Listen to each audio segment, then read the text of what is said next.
और मंगलवार को कंबोडिया की राजधानी नोम पेन में आसियान देशों की मुक्त व्यापार समझौते को लेकर बातचीत शुरू हो गई है और इस पर आगे बातचीत के लिए सीधे चलते हैं नोम पेन, जहां पर मौजूद हैं सहारा न्यूज नेटवर्क के एडिटर एवं न्यूज डायरेक्टर उपेंद्र राय जी। उपेंद्र जी, सबसे पहले जानना चाहूंगी मैं आपसे कि नोम पेन में आसियान और भारत के बीच मुक्त व्यापार को लेकर बातचीत में कोई प्रगति हुई है क्या, और क्या खबर यह भी है कि आसियान पहली बार विश्व व्यापार को लेकर भी कुछ बात कर रहा है? देखिए, आसियान में जो फ्री ट्रेड एग्रीमेंट और regional economic comprehensive partnership agreement पर बात होनी थी, ताकि एक पश्चिम की अर्थव्यवस्था से हट करके एक नया ट्रेड ब्लॉक बनाया जा सके और इस रीजन में म्यूचुअल अंडरस्टैंडिंग के जरिए सारे देश एक दूसरे के लिए अपनी सीमाएं खोल सकें और व्यापार के ज्यादा से ज्यादा अवसर एक दूसरे को मुहैया करा सकें, ताकि अगर आने वाले दिनों में कोई इकोनॉमिक क्राइसिस किसी दूसरे रीजन में होती है तो उसका सीधा सीधा असर इन देशों पर ना पड़े। क्योंकि ये पूरी दुनिया जानती है कि चीन और भारत जो दुनिया की उभरती हुई आर्थिक महाशक्तियां हैं, इन दोनों की अर्थव्यवस्था बहुत हद तक उनके निर्यात पर टिकी हुई है और जब पश्चिम अमेरिका में आर्थिक मंदी की मार से पूरा रीजन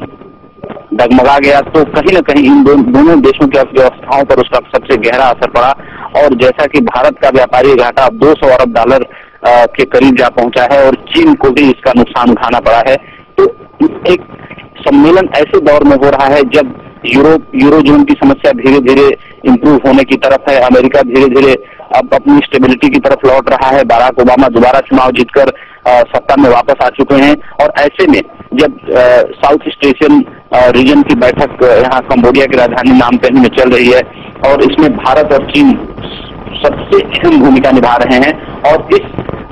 रीजन में जो भी डेवलपमेंट्स होने हैं ये पूरी दुनिया के लिए महत्व रखते हैं, क्योंकि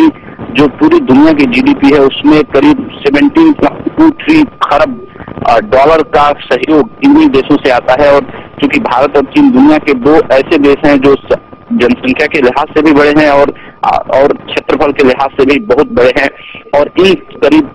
10 देशों में ही दुनिया की लगभग आधी से ज्यादा आबादी बसती है, तो जाहिर सी बात है कि जब आधी आबादी की सेहत ठीक रहेगी तो आधी आबादी जो बची हुई है उसकी भी सेहत ठीक कर ली जाएगी। तो कहीं न कहीं एक जो सबसे बड़ा मुद्दा था कि मुक्त व्यापार इन देशों के बीच कैसे स्थापित किया जाए और मुक्त व्यापार के लिए क्या क्या चीजें होनी चाहिए, किस तरह से एक दूसरे का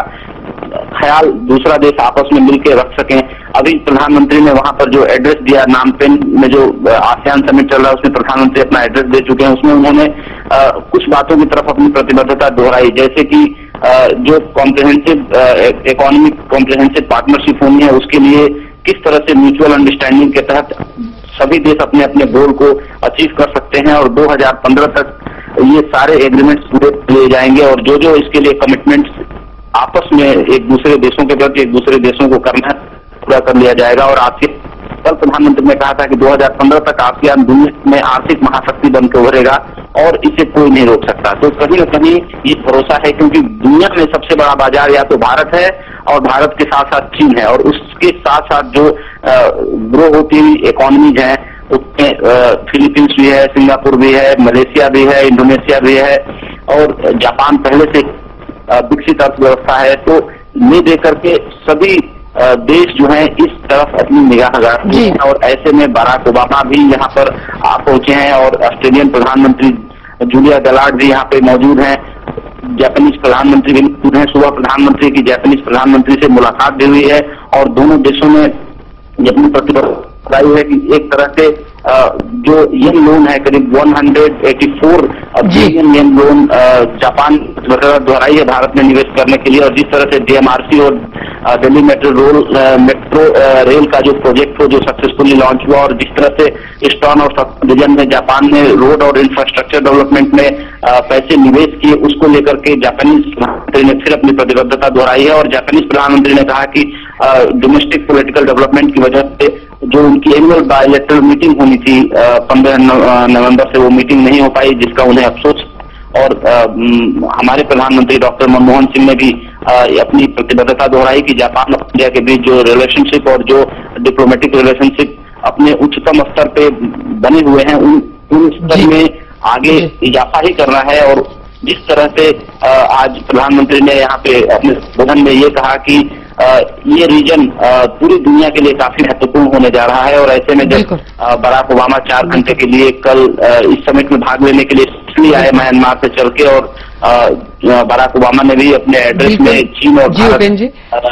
की जो महत्ता है उसको दोहराया। जी, बहुत बहुत शुक्रिया तमाम जानकारी के लिए और बातचीत के लिए।